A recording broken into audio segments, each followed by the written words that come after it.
नमस्कार प्रिय विद्यार्थियों, सनराइज एजुकेशन एकेडमी में आपका स्वागत है। पिछले वीडियो में हमने समास के बारे में अध्ययन किया था, जिसमें आपको एक तत्पुरुष छोड़ा हुआ था, उसके बारे में मैंने पूरा समझाया था आपको। अब आगे विशेषण के बारे में पढ़ते हैं, जो कि आपके कोर्स में है। विशेषण क्या होता है, किसे कहते हैं विशेषण?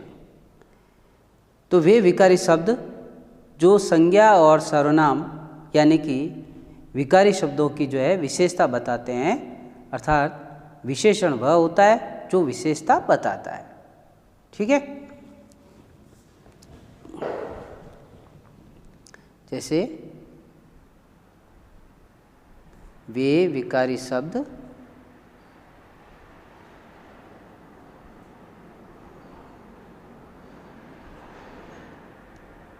जो संज्ञा व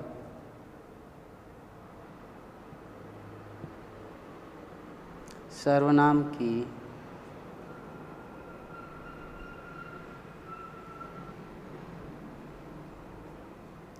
विशेषता बताते हैं,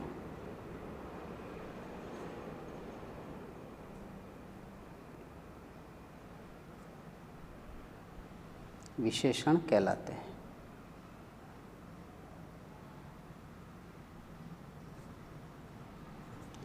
ठीक है, कि वे विकारी शब्द जो संज्ञा व सर्वनाम की विशेषता बताते हैं विशेषण कहलाते हैं। अब विशेषण क्या होता है, देखिए ध्यान देना, कि अर्थात विशेषण वह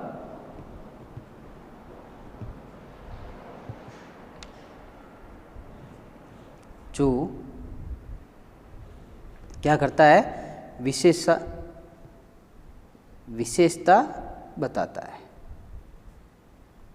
विशेषण शब्द जो है वो क्या करता है, विशेषता बताता है। जैसे फॉर एग्जाम्पल सुंदर लड़का, एक उदाहरण लेते हैं अपन। सुंदर लड़का। अब सुंदर लड़का, सुंदर क्या है, विशेषण है,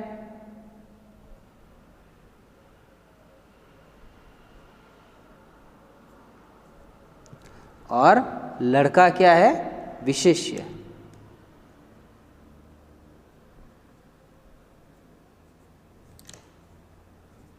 वैसे लड़का वैसे संज्ञा है, और इस संज्ञा शब्द की विशेषता बताई जा रही है किस शब्द से, सुंदर शब्द से बताई जा रही है। यानी कि सुंदर लड़का, तो जिसकी विशेषता बताई जा रही है, जिसकी विशेषता, सुनो ध्यान से, कि जिसकी विशेषता बताई जा रही है वो तो होता है विशेष्य, और जिस शब्द के द्वारा विशेषता बताई जा रही है वह शब्द क्या कहलाता है, आपके विशेषण कहलाता है। क्लियर हो गया यहाँ पे? अब जैसे उदाहरण के लिए एक छोटा सा और बता देता हूँ, मैं लिख के दे देता हूँ आपको कि विशेषण क्या होता है और विशेष्य क्या होता है।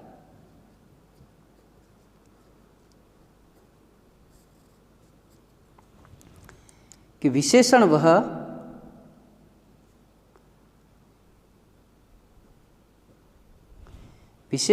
है जो विशेषता बताता है।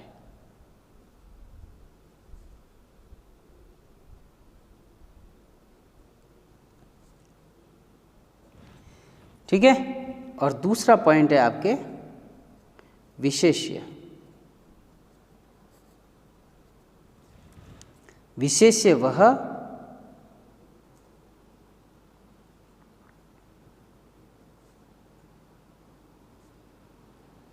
जिसकी विशेषता बताई जा रही है।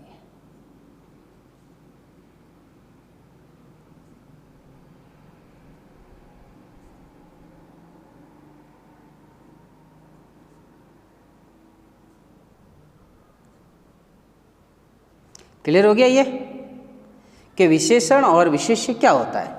कि विशेषण वह होता है जो विशेषता बताता है, और विशेष्य वह होता है जिसकी विशेषता बताई जा रही है। क्लियर यहाँ तक?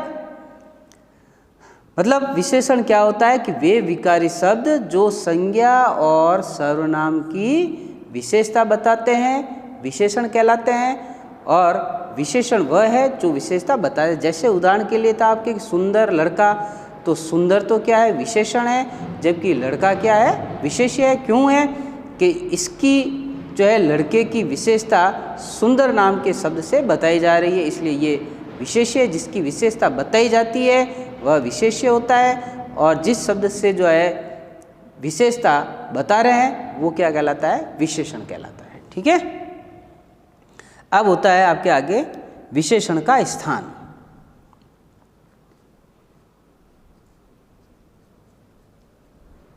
कि कहाँ पर लगता है विशेषण।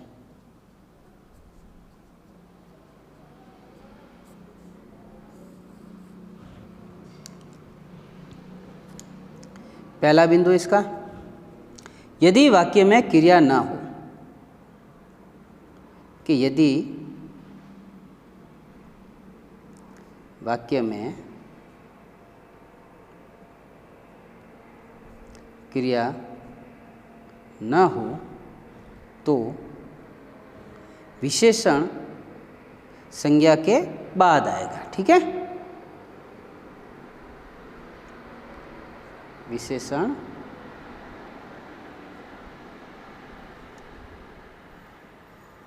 संज्ञा के बाद आएगा। क्या अगर वाक्य के अंदर क्रिया नहीं है, क्रिया न है, तो विशेषण जो है संज्ञा के बाद लगेगा। सीधी सी बात है। दूसरा है इसका स्थान। इसके लिए 1 मिनट और एग्जाम्पल पहले समझ लो एक। जैसे उदाहरण के लिए क्या लें,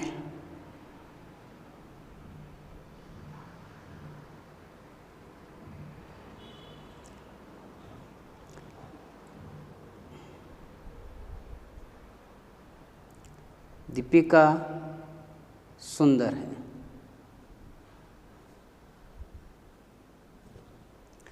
अब ध्यान देना, यहाँ पर वाक्य के अंदर क्रिया नहीं है, इसलिए क्या हो रहा है, विशेषण कहाँ आ रहा है, संज्ञा के बाद। ये क्या है आपके, संज्ञा। दीपिका क्या है, संज्ञा है, और सुंदर शब्द क्या है आपके, विशेषण।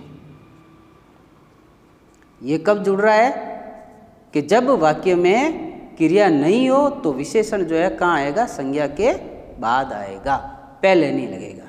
ठीक है।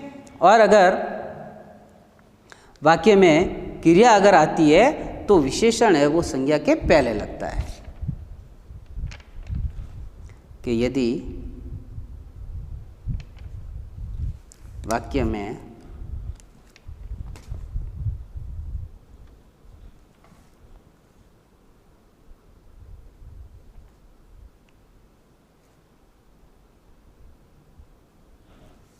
क्रिया आए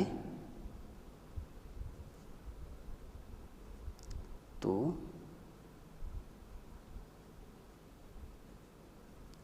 विशेषण संज्ञा के पहले आएगा।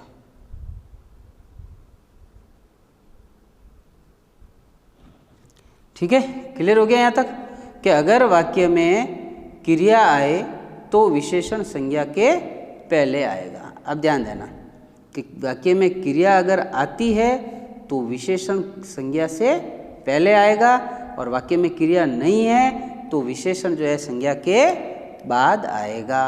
जैसे उदाहरण के लिए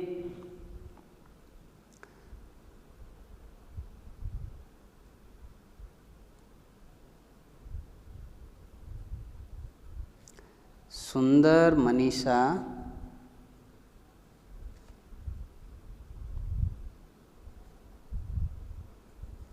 विद्यालय चली गई।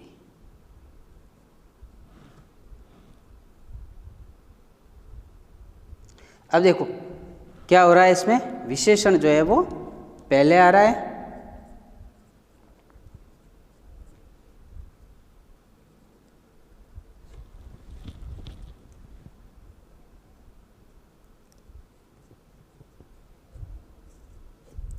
और संज्ञा बाद में। अब अगर इसको अपन सुंदर को यहाँ लाएं संज्ञा के बाद, तो सब ये वाक्य भी आपके नहीं बनेगा कि मनीषा सुंदर विद्यालय गई। आप बनना ही नहीं है ऐसा, जबकि सुंदर मनीषा विद्यालय चली गई। इस तरीके से जो है जब वाक्य में क्रिया आती है तो विशेषण जो है संज्ञा से पहले जुड़ेगा, और वाक्य के अंदर अगर क्रिया नहीं है तो विशेषण संज्ञा के बाद जुड़ेगा। क्लियर हो गया यहाँ तक? अब एक चीज़ और है, तीसरा पॉइंट इसी का, जो इस प्रकार से है कि बिना वाक्य के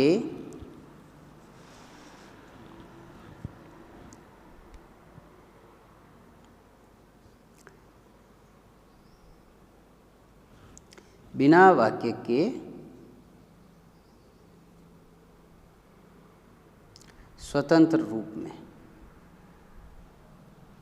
के विशेषण जो है बिना वाक्य के स्वतंत्र रूप में भी कार्य करता है। जैसे उदाहरण के लिए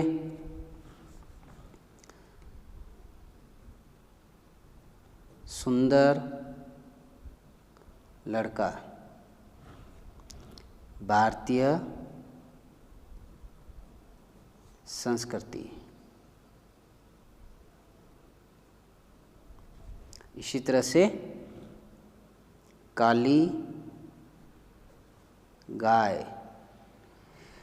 तो बिना वाक्य के भी स्वतंत्र रूप से अगर विशेषणों का प्रयोग किया जाए तो वो भी आपकी संज्ञा के पहले आएंगे। क्लियर हो गया यहाँ तक? ये क्या है आपके विशेषण है, जबकि ये क्या है आपके विशेष्य। और विशेष्य क्या होते हैं?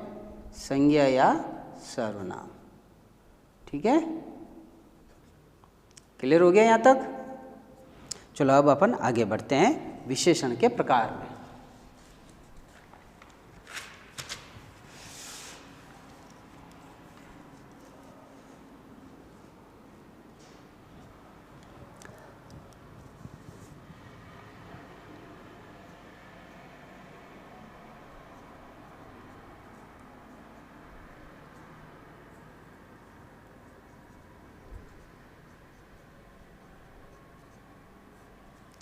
विशेषण के प्रकार। अब विशेषण के प्रकार मुख्य रूप से ये 4 प्रकार के होते हैं। ठीक है,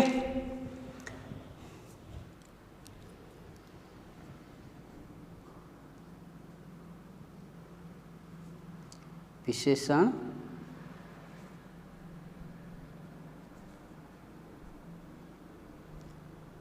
चार प्रकार के होते हैं।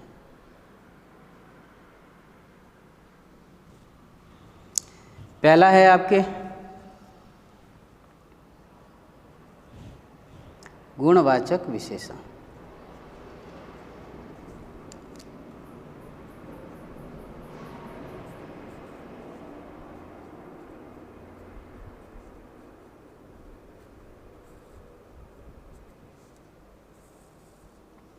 पहला है गुणवाचक विशेषण।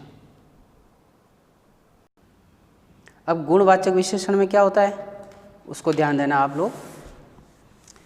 जैसे उदाहरण के लिए कि जो शब्द किसी वस्तु या व्यक्ति के रूप, रंग या गुण संबंधी विशेषता को प्रकट करते हैं। ठीक है, कि जो शब्द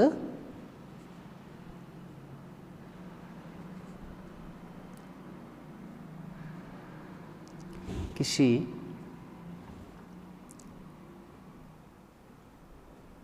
वस्तु या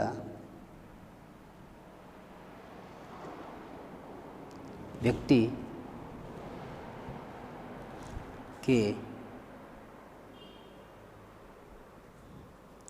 रूप, रंग या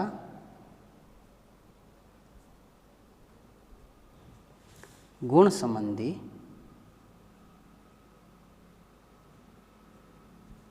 विशेषता को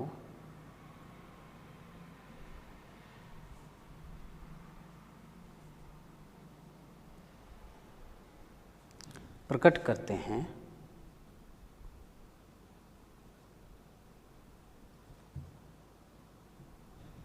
गुणवाचक विशेषण कहलाते हैं।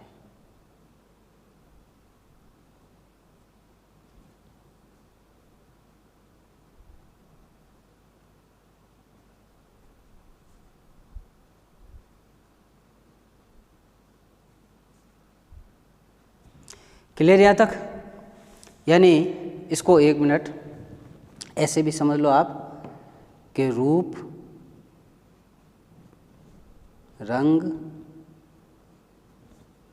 आकार और देश काल।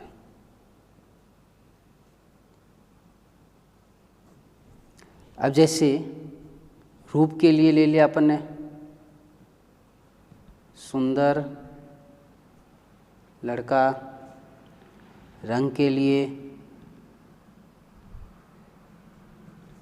गोरा लड़का, काली लड़की। आकार में छोटा लड़का, छोटी लड़की।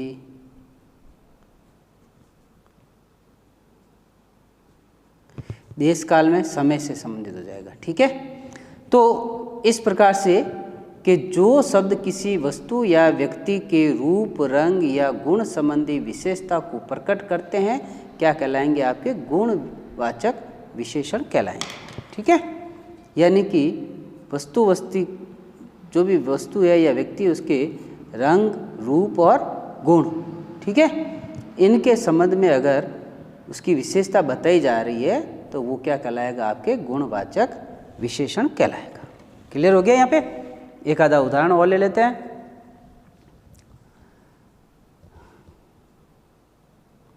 कि जैसे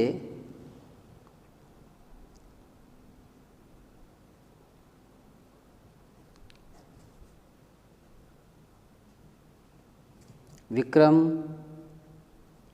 चतुर लड़का है, तो ये उसका क्या है? गुण हो गया उसका, कि वह कैसा लड़का है? चतुर लड़का है। ठीक है, अब इसी तरह से हमने उदाहरण ले लिया एक, आपने गोरा पाठ अगर पढ़ा हो महादेवी वर्मा का, तो उसमें गाय का नाम था गोरा, तो गोरा गाय सुंदर है। ठीक है, या गोरा सुंदर गाय।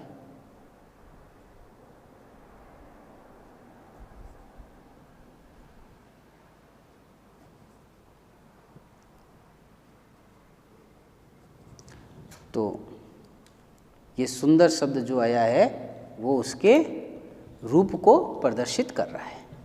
क्लियर? अब हम आगे बढ़ते हैं। दूसरा, संख्यावाचक विशेषण। ठीक है,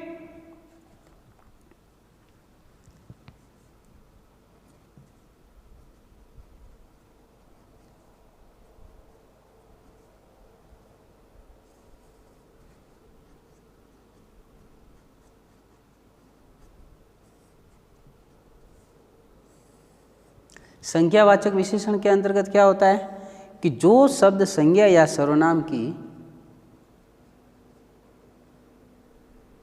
जो शब्द संज्ञा या सर्वनाम की संख्या का बोध कराता है,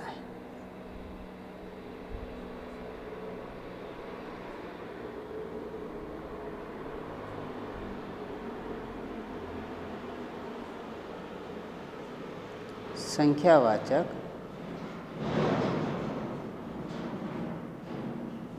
विशेषण कहलाता है। ठीक है,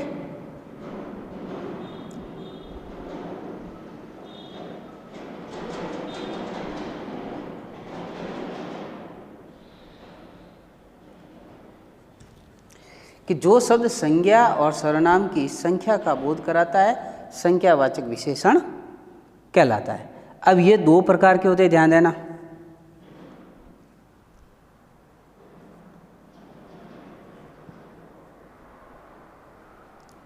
दो प्रकार के होते हैं। मतलब जो शब्द जो है संज्ञा और सर्वनाम की संख्या का बोध कराए, संख्या कि कितनी संख्या है, तो वो कहलाएगा आपके संख्यावाचक विशेषण, जिसमें पहला है आपके निश्चितवाचक संख्या और दूसरा है अनिश्चितवाचक संख्या। ठीक है।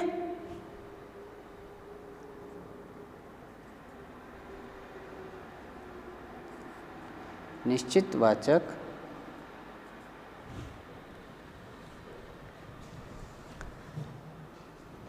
जिसमें आपके निश्चित यानी कि कुल और क्रम के आधार पर जो है वो निश्चित किया जाता है। ठीक है, कि जो विशेषण निश्चित संख्या का बोध कराते हैं।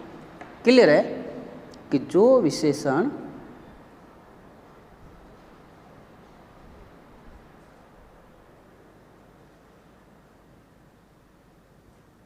निश्चित संख्या का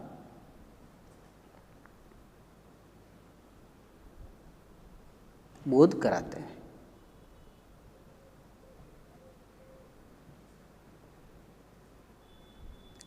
निश्चितवाचक विशेषण कहलाएंगे।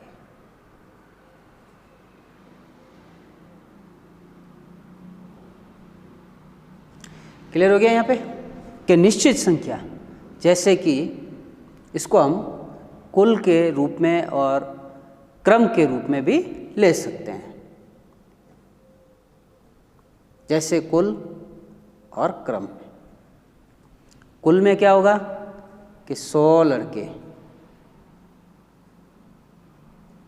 कि कक्षा में कुल कितने लड़के हैं कि 100 लड़के, और क्रम के हिसाब से अगर लें तो क्या होगा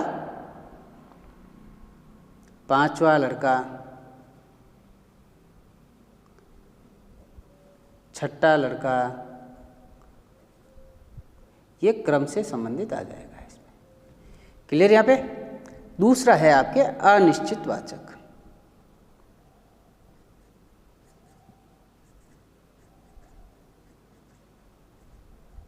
जिसमें संख्या निश्चित नहीं होती है। ठीक है, वो कहलाएगा आपके अनिश्चितवाचक।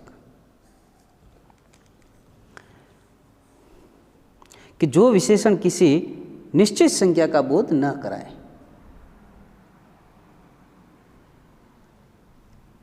जो विशेषण किसी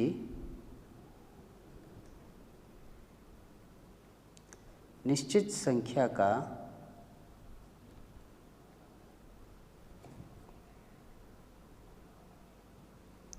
बोध न कराए, उन्हें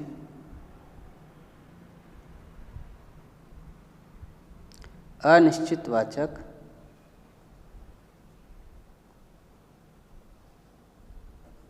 विशेषण कहते हैं।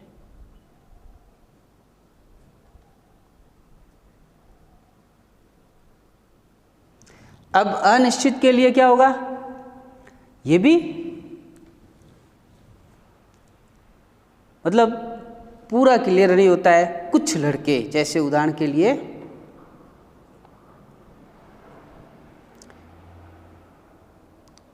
कुछ लड़के, ठीक है, बहुत लड़के। अब इसमें निश्चित नहीं है कि कुल कितने हैं, कोई निश्चय नहीं है, इसलिए ये क्या कहलाएगा आपके अनिश्चितवाचक विशेषण। ठीक है, यानी कि किसी निश्चित संख्या का बोध न कराए तो उन्हें क्या कहेंगे अपन, अनिश्चितवाचक। और इसमें क्या होता है कि निश्चित संख्या का बोध कराते हैं, उनको निश्चितवाचक विशेषण कहते हैं। क्लियर हो गया यहाँ पे। अब इसके बाद आता है आपके नेक्स्ट तीसरा,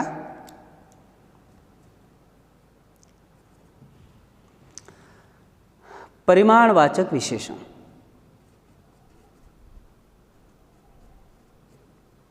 परिमाण, माप तोल, ध्यान देना हो, परिणाम नहीं है, परिमाणवाचक।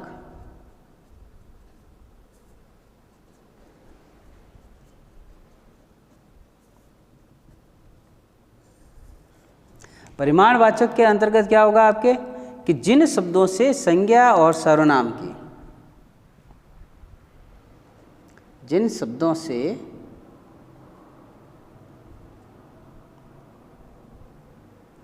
संज्ञा और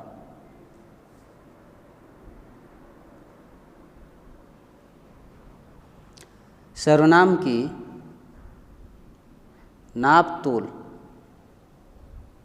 यानी कि परिमाण, ठीक है, संबंधी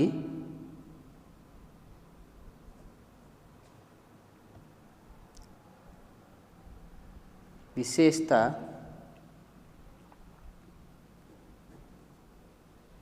बताई जाए, परिमाणवाचक विशेषण कहलाते हैं।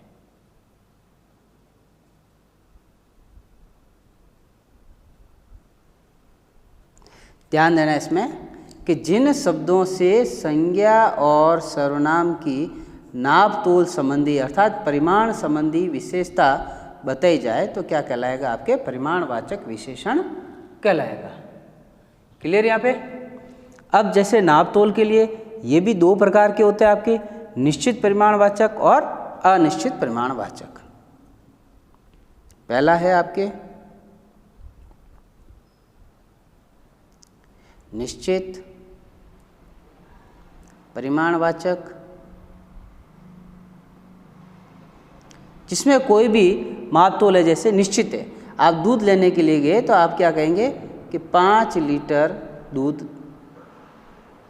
इसी तरह से आप मान लो घी लेने के लिए गए तो 2 लीटर घी। और दूसरा उदाहरण और ले लेते हैं इसमें। दूसरा क्या था आपके अनिश्चित।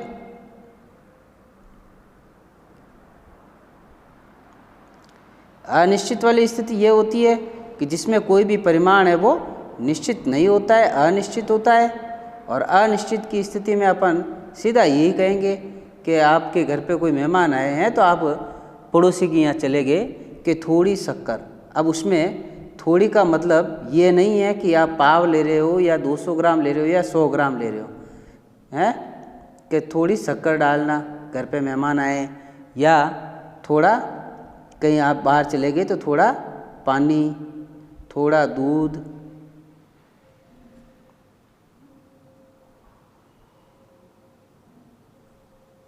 ठीक है, तो इस तरह से जहाँ पर अनिश्चय की स्थिति होती है, परिमाण की स्थिति होती है, तो वो कौन सा विशेषण कहलाएगा आपके परिमाणवाचक विशेषण कहलाएगा।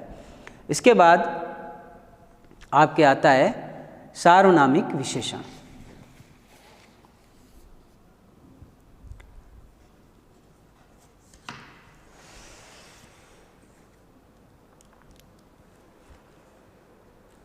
लास्ट है आपके ये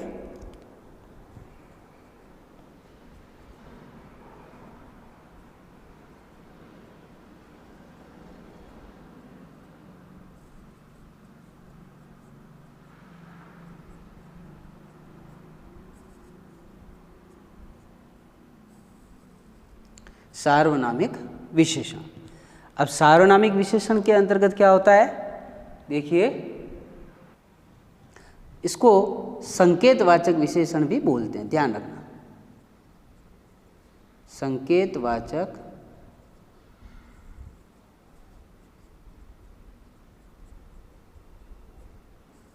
विशेषण भी इसको कहते हैं।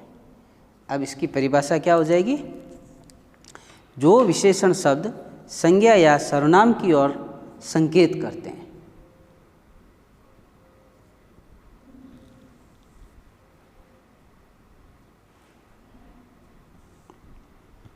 जो विशेषण शब्द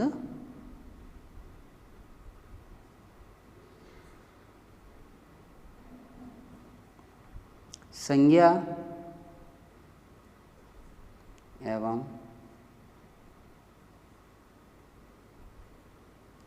सर्वनाम की ओर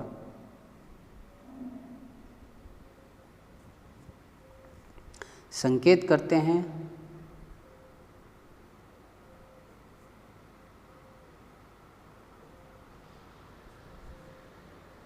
सार्वनामिक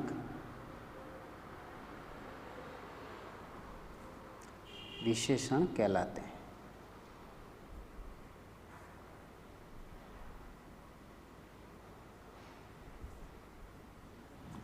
क्लियर हो गया कि वे विशेषण शब्द जो संज्ञा और सर्वनाम की ओर संकेत करते हैं सार्वनामिक विशेषण कहलाते हैं। ध्यान देना, किसकी तरफ संकेत होता है?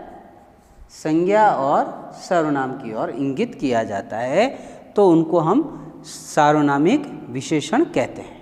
क्लियर यहाँ तक? जैसे उदाहरण के लिए कि यह पुस्तक मेरी है, जैसे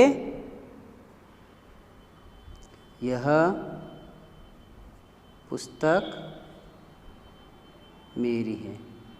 और एक विशेषता ये होती है कि ये विशेषण जो है हमेशा संज्ञा या सर्वनाम से पहले लगते हैं। ध्यान देना,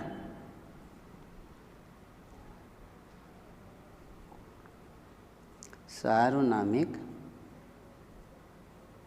विशेषण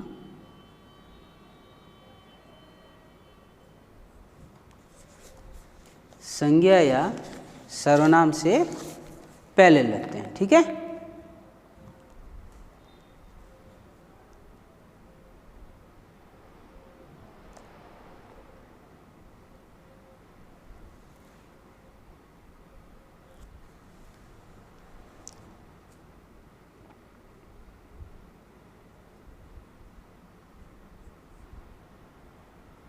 पहले आएगा।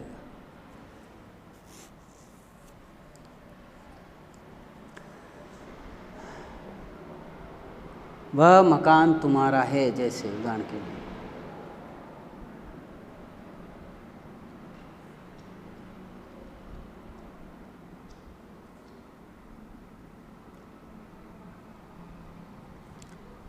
तो यहाँ पर भी ये सार्वनामिक विशेषण कहलाएगा।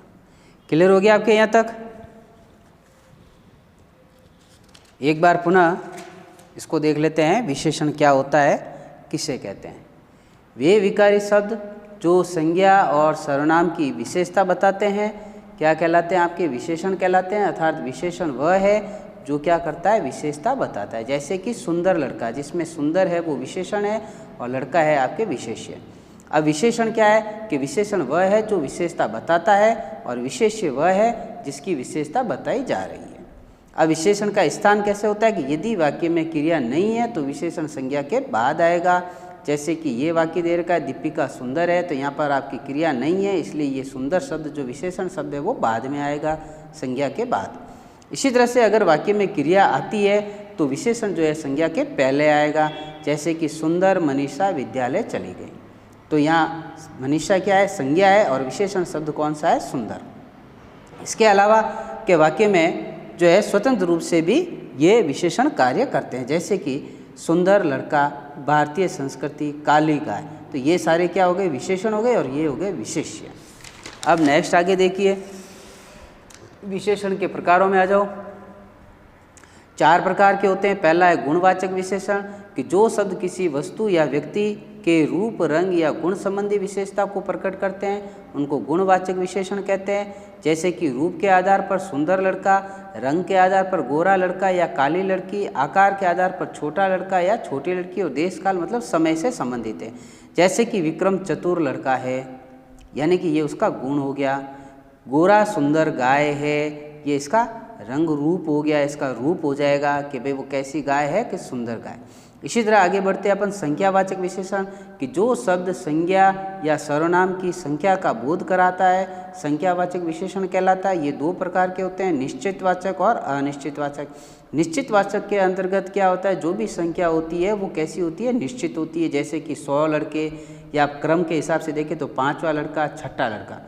अनिश्चितवाचक के अंतर्गत कि जो विशेषण किसी संख्या का बोध न कराए, यानी कि अनिश्चित की स्थिति होती है, वहाँ पर आपके कौन सा विशेषण लगेगा? अनिश्चितवाचक, जो कि संख्यावाचक का उदाहरण है। जैसे कुछ लड़के, बहुत से लड़के। अब है अगला आपके परिमाणवाचक विशेषण, जिन शब्दों से संज्ञा और सर्वनाम की नापतोल यानी कि परिमाण का बोध हो रहा है, तो वहाँ पर आपकी कौन सा विशेषण प्रयुक्त होगा? परिमाणवाचक विशेषण होता है। ये भी दो प्रकार के होते हैं, निश्चित परिमाणवाचक और अनिश्चित परिमाणवाचक। निश्चित के लिए जैसे कि आपने दूध लाया है तो 5 लीटर दूध या 2 लीटर घी। इसी तरह से अगर कोई अनिश्चित स्थिति आती है जैसे कि थोड़ी सी शक्कर, थोड़ा दूध, थोड़ा पानी, ये सारी चीज़ें आ जाएगी आपके परिमाणवाचक विशेषण के अंतर्गत। फिर इसके बाद नेक्स्ट है आपके लास्ट वाला सार्वनामिक विशेषण, जिसको हम संकेतवाचक विशेषण भी कहते हैं, कि जो विशेषण शब्द संज्ञा और सर्वनाम की ओर संकेत करते हैं उनको सार्वनामिक विशेषण कहते हैं। जैसे कि सार्वनामिक विशेषण जो है वो पहले आएगा, ध्यान रखना, संज्ञा या सर्वनाम से ये पहले आता है। जैसे कि यह पुस्तक मेरी, ये पुस्तक आपकी संज्ञा और इससे पहले ये विशेषण लगा है। इसी तरह से वह मकान तुम्हारा है। ठीक है, तो इसमें अगर आपको कोई भी कहीं पर भी कोई अगर डाउट्स हो तो आप उसको नोट कर लेना। जब भी विद्यालय आप आओ तो अपने डाउट्स को लेकर आना, ताकि आपके डाउट्स जो भी है वो क्लियर हो जाए। धन्यवाद।